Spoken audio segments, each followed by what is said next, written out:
Ready guys.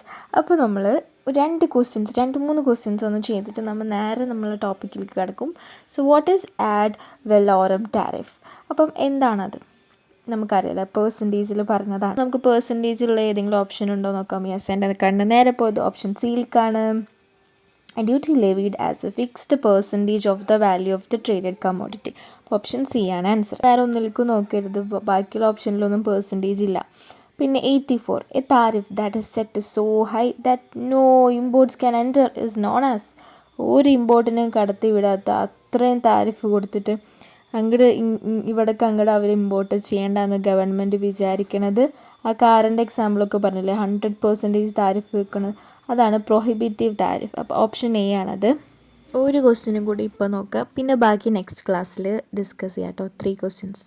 Okay. അപ്പോൾ which tariff is calculated on the basis of specific contents of imported goods and duties are payable by its components or related items. അപ്പം ഓരോ പാർട്സിന് വേണ്ടിയിട്ട് നമ്മൾ tariff അടയ്ക്കണം എന്ന് പറഞ്ഞത് എന്ത് താരിഫായിരുന്നു? ടെക്നിക്കൽ താരിഫായിരുന്നു അല്ലേ? അപ്പോൾ ഓപ്ഷൻ ഡി ആണ് ആൻസർ. അപ്പോൾ ഞാൻ പറഞ്ഞില്ലേ, ടൈപ്സ് ഓഫ് താരിഫ് എന്ന് മാത്രമാണ് ഈ ഒരു ഭാഗത്തുനിന്ന് ക്വസ്റ്റ്യൻസ് ചോദിക്കുക. പിന്നെ ഇത് താരിഫ് മെഷേഴ്സ് അല്ലേ, ഇനി നോൺ താരിഫ് മെഷേഴ്സിൽ നിന്നും ചോദ്യം ചോദിക്കും. സോ അതാണ് ഇന്നത്തെ ക്ലാസ്സിൽ പഠിക്കാൻ പോണത്. അപ്പോൾ ഇവിടെ പറഞ്ഞത് എന്താണെന്ന് വെച്ചാൽ, ഈ താരിഫ് മെഷേഴ്സൊക്കെ ഓൾഡായി ഇത്ര. ഇപ്പോൾ ആൾക്കാർ യൂഷ്വലി എല്ലാ രാജ്യങ്ങളും നോൺ താരിഫ് മെഷേഴ്സാണ് ഉപയോഗിക്കുക എന്നാണ് പറയുന്നത്. This diminished the importance of tariff as A tool of protection. അപ്പോൾ താരിഫിൻ്റെ ഇമ്പോർട്ടൻസ് കഴിഞ്ഞു. അപ്പോൾ അതിന് പകരം നോൺ താരിഫ് മെഷേഴ്സാണ് ഇപ്പോൾ താരായിട്ട് നിൽക്കണമെന്നാണ് പറയുന്നത്. അപ്പോൾ നോൺ താരിഫ് മെഷേഴ്സിനെ പറ്റി പറയുകയാണെങ്കിൽ, താരിഫ് മെഷേഴ്സ് എന്ന് പറഞ്ഞാൽ അത് വിസിബിൾ ആണല്ലേ, നമുക്ക് അറിയാൻ പറ്റും. അത് ഇവിടെ ഈ പോയിന്റ് വായിച്ചാൽ മനസ്സിലാവും. We have learned that tariff constitute the visible barriers to trade and have the effect of increasing the prices of the imported merchandise. Yes, അപ്പം ആ ഒരു കമ്മോഡിറ്റിയുടെ പ്രൈസ് ഇൻക്രീസ് ചെയ്യുമ്പോൾ നമുക്ക് മനസ്സിലാവും അത് താരിഫാണെന്നുള്ളത്, വിസിബിൾ ആണല്ലേ. പക്ഷേ ഈ നോൺ താരിഫ് മെഷേഴ്സ് എന്ന് പറഞ്ഞാൽ അത് ഇൻവിസിബിളാണ്. ശരിക്കും നമുക്ക് കണ്ണുകൊണ്ട് കാണാനൊന്നും പറ്റില്ല. ഇതെന്ന് വെച്ചാൽ റൂൾസാണ്, അഡ്മിനിസ്ട്രേഷൻ്റെ ബന്ധപ്പെട്ട് റൂൾസ്, റെഗുലേഷൻസ്, നയങ്ങൾ, പോളിസീസ്, പിന്നെ ലൈസൻസ് എടുക്കാൻ പറയുക, അങ്ങനെയുള്ള കാര്യങ്ങളിൽ നമ്മൾ, അതായത് പൈസപരമല്ലാതെ, ടാക്സ് പരമല്ലാതെ ബാക്കിയുള്ള എല്ലാ കാര്യങ്ങളും. ഓക്കെ, അതാണ് ഇവിടെ ഉദ്ദേശിക്കുന്നത്. പൈസപരമല്ലാതെ ബാക്കിയുള്ള എല്ലാ കാര്യങ്ങളും, അതാണ് നോൺ മണി മെഷറാണിത്. മറ്റേത് നോൺ പ്രൈസ് മെഷറാണിത്, മറ്റേത് പ്രൈസ് മെഷറായിരുന്നു അല്ലേ. അപ്പം ഈ സാധാരണ പറഞ്ഞ താരിഫ് മെഷേഴ്സ് എന്ന് പറഞ്ഞാൽ അത് പ്രൈസ് ആയാലും ക്വാണ്ടിറ്റിയിലായാലും ഒക്കെയുള്ള റെസ്ട്രിക്ഷൻസ് ആണല്ലേ. പക്ഷേ ഈ നോൺ താരിഫ് മെഷേഴ്സ് എന്ന് പറഞ്ഞാൽ ഓൾ ടൈപ്സ് ഓഫ് മെഷേഴ്സ് ഉണ്ട് അതിലിൻ്റെ പ്രത്യേകത എന്താണെന്ന് വെച്ചാൽ, കൺസിസ്റ്റ് ഓഫ് മാൻഡേറ്ററി റിക്വയർമെൻറ്റ്സ്. എന്തായാലും കമ്പൽസറി ആയിട്ട് ലൈസൻസ് എടുത്തിരിക്കണം, റൂൾസ് ഓർ റെഗുലേഷൻസ് ആയിരിക്കണം, പിന്നെ കുറേ പേപ്പർ വർക്ക്സ് ഒക്കെ കൊടുത്തിട്ട് ആൾക്കാരെ ആകെ ബുദ്ധിമുട്ടിച്ചിട്ട് എന്ത് ചെയ്യുക, ഇമ്പോർട്ടിനെ ഡിസ്കറേജ് ചെയ്യുക എന്നുള്ളതാണ്, ഇടങ്ങേറാക്കുക എന്നുള്ളതാണ് മെയിൻ. അപ്പം കുറേ ചിറ്റൽ സംഭവിക്കുമ്പോൾ ആൾക്കാർ ഡൊമസ്റ്റിക്കലി തന്നെ പർച്ചേസ് ചെയ്യും, അല്ലാതെ ഇമ്പോർട്ട് ചെയ്യാൻ നിൽക്കില്ലല്ലോ. അതാണ് ഗവൺമെൻറ്റിൻ്റെ ഐഡിയാസ്. എക്സ്പോർട്ടിലും അങ്ങനെ ബാരിയേഴ്സ് വെക്കും. കാരണം എക്സാമ്പിൾ പറയുകയാണെങ്കിൽ ഒനിയന്, ഷുഗർ, ഇതിനൊക്കെ ഇങ്ങനെ പുറത്തേക്ക് എക്സ്പോർട്ട് ചെയ്യാൻ പാടില്ല എന്ന് പറഞ്ഞിട്ട് നിയമമുണ്ട്. ഇപ്പോഴും ഉണ്ടായിരുന്നു ഇന്ത്യയിൽ, ഇപ്പോഴും ഉണ്ട് ഇന്ത്യയിൽ. കാരണം ഇന്ത്യയിൽ ഡൊമസ്റ്റിക്കലി ഉള്ള ആൾക്കാർക്ക് തികയുന്നില്ല ഈ പ്രൊഡക്റ്റ്, അതായത് ഈ ഒനിയനൊന്നും ഡൊമസ്റ്റിക്കലി അധികം ഇല്ല. അപ്പോൾ അത് നമ്മൾ ഡൊമസ്റ്റിക് കൺസ്യൂമേഴ്സിനെ പ്രൊട്ടക്റ്റ് ചെയ്യാൻ വേണ്ടിയിട്ട് എന്ത് ചെയ്തതാണത്, എൻ്റെ പ്രൊഡക്റ്റ് എക്സ്പോർട്ട് ചെയ്യരുത്, രാജ്യത്ത് കൺസ്യൂം ചെയ്യാനുള്ളതേ ഉള്ളൂ, അത് പുറത്തേക്ക് കൊടുക്കാനില്ല എന്നും പറഞ്ഞിട്ട് ഗവൺമെൻറ് അങ്ങനെ പറയും. റെസ്ട്രിക്റ്റ് നിൻ്റെ ബുദ്ധി വിമാനമല്ല റോക്കറ്റാന്ന് പറഞ്ഞ പോലെ. അതേപോലെ ഗവൺമെൻറ്റിൻ്റെ ഓരോ സൂത്രങ്ങളോ idea can change your life എന്ന് പറഞ്ഞ പോലെയുള്ള സംഭവങ്ങളൊക്കെയാണ് നമ്മൾ ഇനി പഠിക്കാൻ പോകുന്നത്. Come on. ഇതിൻ്റെ പ്രത്യേകത എന്താണെന്ന് വെച്ചാൽ, എക്സ്പോർട്ടുമലും ഇമ്പോർട്ടുമലും ഒക്കെ ഈ നോൺ താരിഫ് മെഷേഴ്സ് വെക്കാൻ പറ്റും. മറ്റ് താരിഫ് മെഷേഴ്സ് ആയാലും എക്സ്പോർട്ടിലും ഇമ്പോർട്ടിലും ഉണ്ടായിരുന്നു, പക്ഷെ നമ്മൾ കൂടുതലായിട്ടും ഇമ്പോർട്ടിനെ കുറിച്ച് അവിടെ പറഞ്ഞിരുന്നത്. ഓക്കെ, അപ്പം ഈ നോൺ താരിഫ് മെഷേഴ്സിൽ എക്സ്പോർട്ടിനെ പറ്റി ലാസ്റ്റിൽ പറയും കേട്ടോ. ഓക്കെ, അപ്പോൾ അങ്ങനെയാണെന്നുണ്ടെങ്കിൽ, it should be kept in mind that NTMs are not the same as non-tariff barriers. Okay, non tariff ബാരിയേഴ്സും നോൺ താരിഫ് മെഷേഴ്സും തമ്മിൽ ഇത്തിരി വ്യത്യാസമുണ്ട് ഇത്ര. ഈ നോൺ താരിഫ് മെഷേഴ്സാണ് വലുത്, കുറേ ഉള്ളതും കുറേ ടൈപ്സ് ഉള്ളതും. പക്ഷേ നോൺ താരിഫ് ബാരിയർ എന്ന് പറഞ്ഞാൽ അതിൻ്റെ ഉള്ളിലത്തെ ഒരു സബ്സെറ്റ് ആണെന്നാണ് പറയുന്നത്. എന്തിൻ്റെ ഉള്ളിലത്തെ? നോൺ താരിഫ് മെഷേഴ്സിൻ്റെ ഉള്ളിലത്തെ. ഇനി ഈ നോൺ താരിഫ് മെഷേഴ്സ് തന്നെ 2 രീതിയിൽ ക്ലാസിഫൈ ചെയ്യാം. ടെക്നിക്കൽ മെഷേഴ്സ് എന്ന് പറയും, നോൺ ടെക്നിക്കൽ മെഷേഴ്സ് എന്നും പറയും. അപ്പോൾ എന്താണ് ഈ technical measures? Technical measures intended for ensuring product quality, പ്രൊഡക്റ്റിൻ്റെ ക്വാളിറ്റിക്ക്, ഫുഡ് സേഫ്റ്റി, പിന്നെ environmental protection, national security, production of animal and plant health, അതിലൊക്കെയാണ് ഫോക്കസ് ചെയ്യുന്നത്. അതായത് പ്രൊഡക്റ്റ് സ്പെസിഫിക് പ്രോപ്പർട്ടീസ് ഉണ്ടായിരിക്കും. അതായത് ഈ 1000 രൂപയുടെ വേർത്തുള്ള പ്രൊഡക്റ്റ് മാത്രമേ ഇമ്പോർട്ട് ചെയ്യാൻ പാടുള്ളൂ എന്നൊക്കെ ഗവൺമെൻറ് പറയും. അപ്പം നമുക്ക് ക്വാളിറ്റി ഒന്നും പോയി ചെക്ക് ചെയ്യാനൊന്നും പറ്റില്ലല്ലോ. നമ്മൾ ഇങ്ങനെ ക്വാളിറ്റി ഉണ്ടെന്ന് പറയുക, പ്രൈസ് കൂടുന്തോറും ക്വാളിറ്റി ഉണ്ടെന്നാണല്ലോ പറയുക ശരിക്കും. അപ്പോൾ പ്രൈസ് ഇത്ര ഉള്ളത് മാത്രമേ ഇമ്പോർട്ട് ചെയ്യാൻ പാടുള്ളൂ. അങ്ങനെ പ്രൊഡക്റ്റ് സ്പെസിഫിക് ആയിട്ടുള്ള ക്യാരക്ടറിസ്റ്റിക്സ് ഓഫ് ദ പ്രൊഡക്റ്റ് പറയുന്നത്, പിന്നെ ടെക്നിക്കൽ സ്പെസിഫിക്കേഷൻസ് പറയുന്നത്. സിമ്പിളാണ്. ഈ ലേബലിങ്ങും കാര്യങ്ങളൊക്കെ ഉണ്ടാവുമല്ലോ, അത് സ്റ്റാൻഡർഡൈസ്ഡ് ആയിട്ട് എന്തൊക്കെ യൂസ് ചെയ്തു, കാര്യങ്ങൾ എക്സ്പയറി, അങ്ങനെയുള്ള മാനുഫാക്ചറിങ് ഡേറ്റ് ഒക്കെ കൃത്യമായിട്ട് കൊടുക്കണം എന്നുള്ളതാണ്, കൃത്യമായിട്ട് സ്പെസിഫൈ ചെയ്യണം എന്നുള്ളതാണ് ടെക്നിക്കൽ സ്പെസിഫിക്കേഷനെ കൊണ്ട് ഉദ്ദേശിക്കുന്നത്. പിന്നെ പ്രൊഡക്ഷൻ പ്രോസസ്സുകൾ പറ്റിയിട്ടും ഒക്കെ ഈ നല്ലതായിരിക്കണം. അതായത് അധികം ഫെർട്ടിലൈസേഴ്സ് ഉപയോഗിക്കരുത്, അങ്ങനത്തെ. പിന്നെ നമ്മൾ നല്ല സേഫ്റ്റി ഒക്കെ നോക്കും. പിന്നെ നമ്മൾ പ്രൊഡക്ഷൻ പ്രോസസ്സെന്ന് ഉദ്ദേശിക്കുന്നത് H1 അങ്ങനെ കൊറോണ അങ്ങനെയൊക്കെയുള്ള അങ്ങനത്തെ വൈറസൊക്കെ പടർന്നിരിക്കുന്ന രാജ്യത്ത് ഉൽപ്പാദിക്കപ്പെട്ട അല്ലെങ്കിൽ പ്രൊഡക്ഷൻ ചെയ്ത ഗുഡ്സും സർവീസൊന്നും നമ്മൾ രാജ്യത്തേക്ക് ഇമ്പോർട്ട് ചെയ്യാൻ പറ്റില്ല. അപ്പം നമ്മളെ രാജ്യത്തേക്ക് അത് ട്രാൻസ്മിഷൻ ആവാണ്ടിരിക്കാനാണ്. അങ്ങനത്തെ ആൾക്കാർ വരാൻ പാടില്ല എന്നൊക്കെ നമ്മൾ റെസ്ട്രിക്ഷൻ വെക്കില്ല, അതുപോലെ ഗുഡ്സ് വരാൻ പാടില്ല എന്നൊക്കെ പറയുന്നതാണ്. പ്രൊഡക്ഷൻ പ്രോസസ്സിനെ കൊണ്ട് ഉദ്ദേശിക്കുന്നത് എല്ലാവരും ഫൈനൽ പ്രൊഡക്റ്റ് അല്ലേ നോക്കുക. പക്ഷേ ഈ കസ്റ്റംസ് എന്താ നോക്കണതെന്ന് വെച്ചാൽ ഇവർ നോക്കുന്നത്, ടെക്നിക്കൽ മെഷേഴ്സിൽ ഇവർ നോക്കുന്നത് ബിഹൈൻഡ് ദ കർട്ടനാണ്. അതായത് ഫാക്ടറി ലെവലിൽ എന്ത് സംഭവിക്കുന്നു എന്നുള്ളതാണ്. ഇപ്പോൾ എൻവയോൺമെൻറ്റൽ സ്റ്റാൻഡേർഡിന് വേണ്ടിയിട്ട്, എൻവയോൺമെൻറ്റിനെ പ്രൊട്ടക്റ്റ് ചെയ്യാൻ വേണ്ടിയിട്ട് നമ്മൾ പറയും ഇപ്പം ഇന്ന പേപ്പർ ഇവിടേക്ക് ഇമ്പോർട്ട് ചെയ്യാൻ പാടില്ല. കാരണം എന്തുകൊണ്ടാണെന്നറിയോ? അതിൽ ഉപയോഗിച്ചിരിക്കുന്ന പൾപ്പ് എന്ന് പറയുന്നത് റീസൈക്കിൾ ചെയ്യാൻ പറ്റുന്നതായിരിക്കണം. ടോയ്സിൽ ഉപയോഗിക്കുന്ന പ്ലാസ്റ്റിക് എന്ന് പറയുന്നത് ഗുഡ് പ്ലാസ്റ്റിക് ആയിരിക്കണം. പിന്നെ സ്റ്റാൻഡേർഡൈസ്ഡ് ക്വാളിറ്റി ഉള്ള സ്പെസിഫിക്കേഷൻസ് ഉള്ളത് ആയിരിക്കും ഉപയോഗിക്കുക എന്നുള്ളതാണ് ഈ ടെക്നിക്കൽ മെഷേഴ്സിലുള്ളത്. FSSAIയുടെ ലൈസൻസ് ഉള്ളതായിരിക്കണം എന്നുള്ളത്. അതായത് പ്രൊഡക്റ്റിൻ്റെ ലൈസൻസാണ് ഇവിടെ ഉദ്ദേശിക്കുന്നത്. ഇനി അടുത്ത കാറ്റഗറി നോൺ ടെക്നിക്കൽ മെഷേഴ്സിൽ ഇത് ഇമ്പോർട്ട് ചെയ്യാനും എക്സ്പോർട്ട് ചെയ്യാനും ഒരു ലൈസൻസ് വേണം വേറെ, അത് ആണ് ഉദ്ദേശിക്കുന്നത്.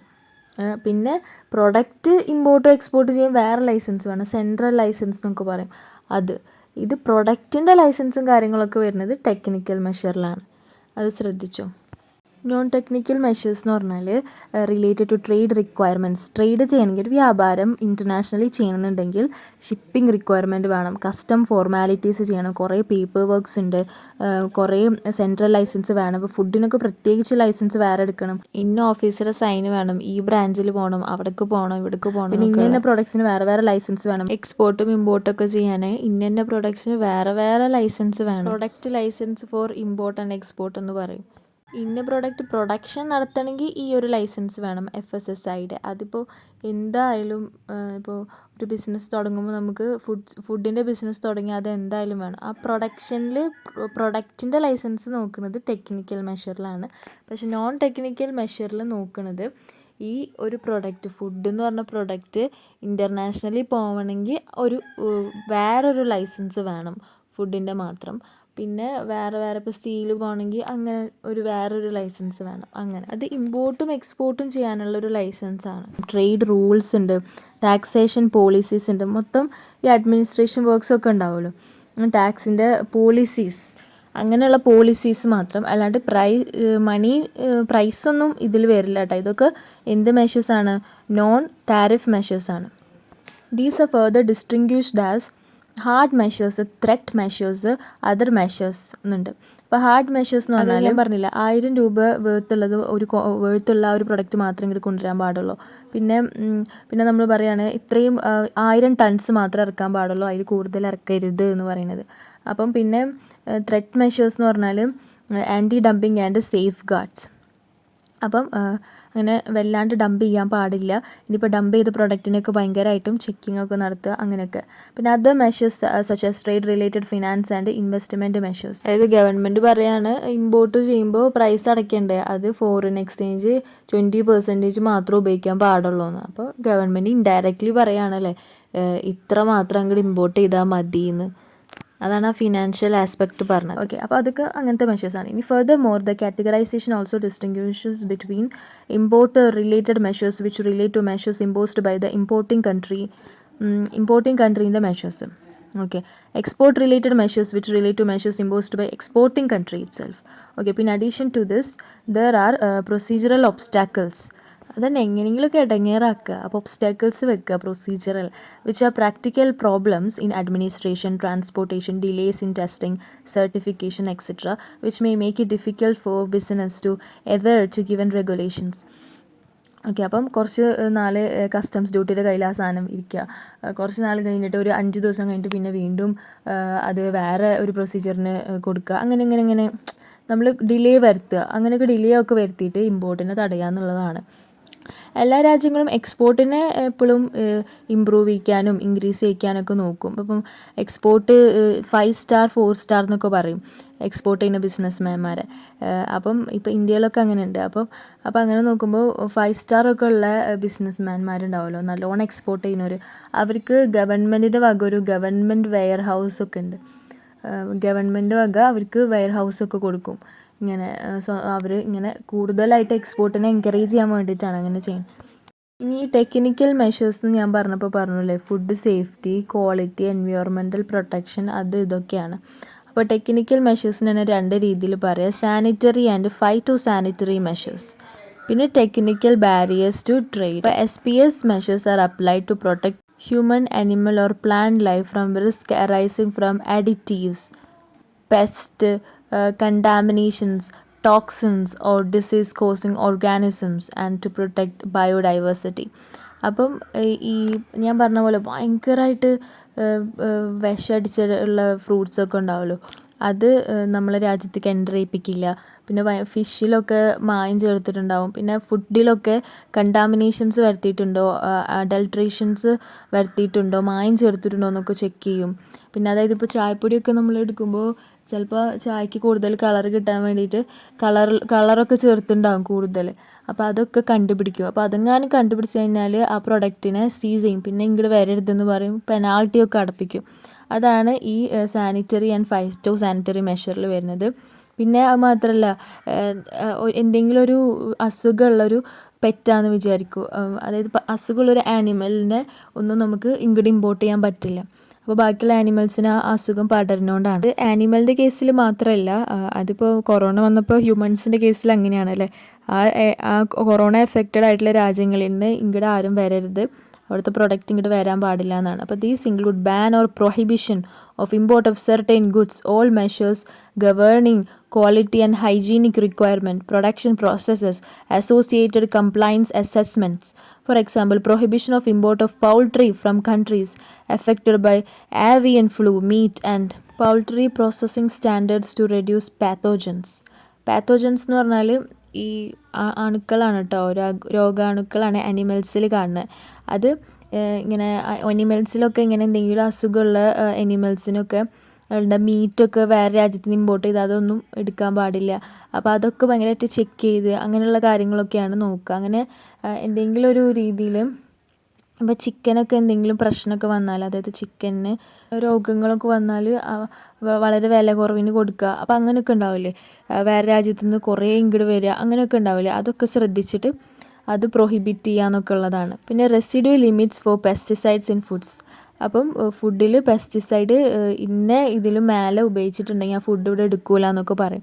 അപ്പോൾ അത്രയും ഡെവലപ്ഡ് ആയിട്ടുള്ള കൺട്രീസൊക്കെ ഇത് ഭയങ്കരമായിട്ട് ശ്രദ്ധിക്കുന്നവരാണ്. അവർക്ക് അതിനുള്ള ഫെസിലിറ്റീസൊക്കെ ഉണ്ട്, ഇത് ചെക്ക് ചെയ്യാനും കാര്യങ്ങളൊക്കെ. അതൊക്കെ ചെക്ക് ചെയ്തിട്ട് സാറ്റിസ്ഫൈഡ് ആയാൽ മാത്രമേ അവർ എടുക്കുകയുള്ളൂ. ഇതുപോലൊരു ബാച്ച് ഫുഡ് കാര്യങ്ങളൊക്കെ അവർ ഇങ്ങനെ എന്തെങ്കിലും പിടിച്ചു കഴിഞ്ഞാൽ അത് നശിപ്പിച്ച് കളയും. ഓക്കെ, ഇനി നെക്സ്റ്റ് ആണ് ടെക്നിക്കൽ ബാരിയേഴ്സ് ടു ട്രേഡ്. ഇപ്പോൾ ടെക്നിക്കൽ മെഷേഴ്സിൽ സാനിറ്ററി ആൻഡ് ഫൈറ്റോ സാനിറ്ററി മെഷേഴ്സും ടെക്നിക്കൽ ബാരിയേഴ്സ് ടു ട്രേഡും ഉണ്ട് ടെക്നിക്കൽ മെഷറിൽ കേട്ടോ. Okay, so technical barriers to trade, which cover both food and non-food traded product, refer to mandatory standards and technical regulations. അതായത് ഫുഡിൻ്റെ കാര്യത്തിലും non food traded product ആയാലും അതിനൊക്കെ standard ഉറപ്പ് വരുത്തുക എന്നുള്ളതാണ്. Standard and technical regulations that define the specific characteristic that a product should have. അതായത് size, shape, design, labelling, marketing, packaging. ഇവിടെ വരുന്നത് എന്താണെന്ന് വെച്ചാൽ പ്രൊഡക്റ്റിൻ്റെ സൈസ് എത്ര ആയിരിക്കണം, ഈ 1000 ടൺസേ വരാൻ പാടുള്ളൂ, ലേബലിംഗ് ഇങ്ങനെ ആയിരിക്കണം, മാർക്കറ്റിംഗ് ഇങ്ങനെ ആയിരിക്കണം, പാക്കേജ് ഇങ്ങനെ ആയിരിക്കണം, പിന്നെ ഫ്രൂട്ട്സൊക്കെ ഇമ്പോർട്ട് ചെയ്യുമ്പോൾ റെഫ്രിജറേറ്റഡ് ഫ്രൂട്ട്സ് മാത്രമേ വരാൻ പാടുള്ളൂ, അങ്ങനെയൊക്കെ പറയില്ലേ. പിന്നെ functionally or performance and the production methods and excluding measures covered by SPS agreement. അതുപോലെ തന്നെ SPS എഗ്രിമെൻറ്റിൽ പറയാത്ത മെഷേഴ്സ് ഉണ്ടല്ലോ, അതൊക്കെ ഇവിടെ ഉണ്ട്. അതായത് SPS എഗ്രിമെൻറ്റിൽ പറഞ്ഞതൊഴികെ ബാക്കി എല്ലാതും ഇവിടെ ഉണ്ട് എന്ന്. അപ്പോൾ SPS പറഞ്ഞ എന്താണ്, ഇങ്ങനെ ആരോഗ്യത്തിന് ഹാനികരമായതൊന്നും ഇങ്ങോട്ട് വരരുത്, പിന്നെ അങ്ങനെ എന്തെങ്കിലും ഫ്ലൂ ഒക്കെ എഫക്റ്റ് ചെയ്ത് രാജ്യത്തുനിന്ന് മനുഷ്യനായാലും മൃഗമായാലും ഇങ്ങോട്ട് വരരുത്, അങ്ങനെ. പിന്നെ അതല്ലാത്ത എല്ലാവിധ ടാക്സും അല്ലാത്ത എല്ലാവിധ കാര്യങ്ങളും ഈ ഒരു ടെക്നിക്കൽ ബാരിയേഴ്സ് ടു ട്രേഡിലാണ് വരുന്നത്. അതായത് പ്രൊഡക്റ്റിൻ്റെ ക്വാളിറ്റി ഒക്കെ ചെക്ക് ചെയ്യുക. ചില ഇതൊക്കെ നമ്മൾ പറയില്ലേ, ഫുഡിൽ ഫംഗസ് ഉണ്ട് അങ്ങനെയൊക്കെ, അതായത് മെയിനായിട്ടും ഫുഡ് പോയ്സണിങ് ഇല്ലാണ്ടിരിക്കുക, അതൊക്കെയാണ്. So specific procedure use to check whether a product is really conforming to this requirements. അപ്പം conformity assessment procedures, testing, inspection, certification are also covered in TBT.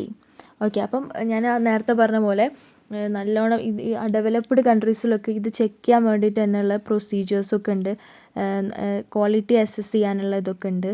പിന്നെ ചില സ്റ്റാൻഡേർഡ് മാർക്സ് ഒക്കെ ഉണ്ടാവില്ലേ, ബെഞ്ച് മാർക്സ് ഒക്കെ, അതൊക്കെ നോക്കും. ISI മാർക്ക് വേണം, പിന്നെ ഹോൾ മാർക്ക് വേണം ഗോൾഡിന്, അതുപോലെ എഗ് മാർക്ക് വേണം അഗ്രികൾച്ചർ പ്രൊഡക്ട്സിന്, പിന്നെ എക്കോ മാർക്ക് വേണം, അങ്ങനെ പല പല മാർക്കുകളുണ്ടല്ലോ. സർട്ടിഫിക്കേഷൻ മാർക്സ് ആണ് ഇത്, സ്റ്റാൻഡേർഡ് ഓഫ് എ പ്രൊഡക്റ്റ് ഉറപ്പ് വരുത്തുന്നത്. പിന്നെ FPO മാർക്ക്, ഫുഡ് പ്രൊഡക്ഷൻ്റെ ആ ഒരു മാർക്കാണത്, അങ്ങനെ. പിന്നെ ഇങ്ങനെ ലാബലിംഗ് ഒക്കെ ചെയ്യുന്ന സമയത്ത് അതിൽ എന്തൊക്കെയാണ് യൂസ് ചെയ്തതെന്ന് ഡിസ്ക്ലോസ് ചെയ്യണ്ടേ കസ്റ്റമേഴ്സിന് വേണ്ടിയിട്ട്, അതൊക്കെ ഇവിടെയാണ് വരുന്നത്. എത്ര പെർസെൻറ്റേജ് ഉണ്ട്, കാർബോഹൈഡ്രേറ്റ് ഉണ്ട്, അങ്ങനെ ഇങ്ങനെയൊക്കെയുള്ള കാര്യങ്ങൾ ഇൻഫർമേഷൻസൊക്കെ കൊടുക്കണം. പാക്കേജിൻ്റെ ബാക്കിലായിട്ട് അങ്ങനെയൊക്കെ പ്രൊവൈഡ് ചെയ്യണം ഇൻഫർമേഷൻസ്. പിന്നെ എക്സ്പയറി ഡേറ്റ് കാര്യങ്ങളൊക്കെ കൊടുക്കണം എന്നുള്ളതാണ്. So this involves compulsory quality, quantity and price control of goods before shipment from the exporting country. Okay, അപ്പോൾ ഷിപ്പ് ചെയ്യുന്നതിന് മുമ്പ് തന്നെ നമ്മളത് നോക്കും എന്നാണ് പറയുന്നത്. നമ്മളുടെ കൺട്രി ആവില്ല നോക്കുക, അവിടുത്തെ കൺട്രിയിലെ ആൾക്കാരോട് ഇതൊക്കെ ചെക്ക് ചെയ്ത് ഉറപ്പ് വരുത്തി പാക്കേജിങ്ങിൽ ലേബൽ കറക്റ്റാണ്, അതിൻ്റെ എക്സ്പയറി ഡേറ്റ് ഒക്കെ ഫിക്സ്ഡ് ആണെന്നൊക്കെ ഉറപ്പ് വരുത്തി കാര്യങ്ങൾ പറഞ്ഞാൽ മാത്രമേ ഈ ബൗണ്ടറി കടക്കുള്ളൂ product. Just as SPS, TBT measures are standard-based measures that countries use to protect their consumers and to preserve natural resources. But these can also be used effectively as obstacles to imports. ഇങ്ങനെ ഇത്രയും high quality standard ഒക്കെ വെച്ച് കഴിഞ്ഞാൽ അതൊക്കെ എല്ലാവർക്കും എല്ലാ കൺട്രീസിനും അതൊക്കെ maintain ചെയ്യാൻ പറ്റണം എന്നില്ലല്ലോ. അപ്പം അതുവഴി ഇമ്പോർട്ടിനെ തടയാന്നുള്ളത് തന്നെയാണ്. അപ്പം നമ്മളുടെ സൗകര്യത്തിന് വേണ്ടിയിട്ട് എക്സ്പോർട്ടിങ് കൺട്രിയുടെ പ്രൊഡക്ഷനെ ഓൾട്ടർ ചെയ്യിപ്പിക്കുക, അങ്ങനെയൊക്കെ ചെയ്യുമ്പോൾ sometimes it is impossible for the exporting country to choose that method and or would obviously raise cost. Government പറയും ഇത്രയും പെർസെൻറ്റേജ് മാത്രമേ അതിൽ ഈ ഒരു കണ്ടൻറ്റ് പാടുള്ളൂ, അപ്പോൾ ബാക്കി പെർസെൻറ്റേജ് വേറെ ഒരു സംഭവത്തിന് എമൗണ്ട് കൂട്ടണം എന്നൊക്കെ പറഞ്ഞു കഴിഞ്ഞാൽ ഇവർ പെടും. അപ്പോൾ ഇവർ ചിലപ്പോൾ ഈ ഒരു സാധനം കൂടുതൽ ആഡ് ചെയ്യുമ്പോഴായിരിക്കും കോസ്റ്റ് കുറയുണ്ടാവുക. അപ്പോൾ ഹെൽത്തിന് വേണ്ടി ഗവൺമെൻറ് അങ്ങനെ പറഞ്ഞാൽ അവർ മറ്റേ ഒരു കോസ്റ്റ് കൂടിയ സാധനം കൂടുതൽ എടുക്കും. ഓക്കെ, അപ്പോൾ അങ്ങനെയൊക്കെ പ്രൊഡക്ഷനിലൊക്കെ മാറ്റം വരുത്തുമ്പോൾ ഭയങ്കര ബുദ്ധിമുട്ടാണ് ഈ കൺട്രിക്ക്, എക്സ്പോർട്ടിങ് കൺട്രിക്ക്. അപ്പോൾ അവർ എക്സ്പോർട്ട് ചെയ്യുന്നത് കുറയ്ക്കും, നമ്മൾ ഇമ്പോർട്ട് ചെയ്യുന്നതും കുറയ്ക്കും. അപ്പം ഇത് എന്ത് ചെയ്യും, hurts the competitiveness of the exporting country. And some example of TBT are food laws, quality standards, industrial standards, organic certification, eco labelling, marketing and label requirement ഒക്കെയാണ് കേട്ടോ. ലേബൽ കാര്യങ്ങളൊക്കെയാണ്, ഫുഡ് ലോസ് നിയമങ്ങളൊക്കെയാണ്. അപ്പോൾ ഇപ്പോഴും ടാക്സ് ആയിട്ടില്ല കേട്ടോ. അപ്പം tax മെഷേഴ്സൊക്കെ first പറഞ്ഞ ഈ താരിഫ് മെഷേഴ്സ് ആയിരുന്നു. ഇപ്പോൾ പറഞ്ഞത് നോൺ താരിഫ് മെഷേഴ്സാണ്. നോൺ താരിഫ് മെഷേഴ്സ് രണ്ട് രീതിയിലാണ്, ടെക്നിക്കൽ മെഷേഴ്സും നോൺ ടെക്നിക്കൽ മെഷേഴ്സും. അതിൽ ടെക്നിക്കൽ മെഷേഴ്സിൽ രണ്ടെണ്ണം ഉണ്ട്, SPS ഉണ്ട്, ടെക്നിക്കൽ ബാരിയേഴ്സ് ടു ട്രേഡും ഉണ്ട്, ടെക്നിക്കൽ ബാരിയേഴ്സ് ടു ട്രേഡും ഉണ്ട്. ഇനി നോൺ ടെക്നിക്കൽ മെഷേഴ്സാണ് നമ്മൾ ഡിസ്കസ് ചെയ്യാൻ പോകുന്നത്.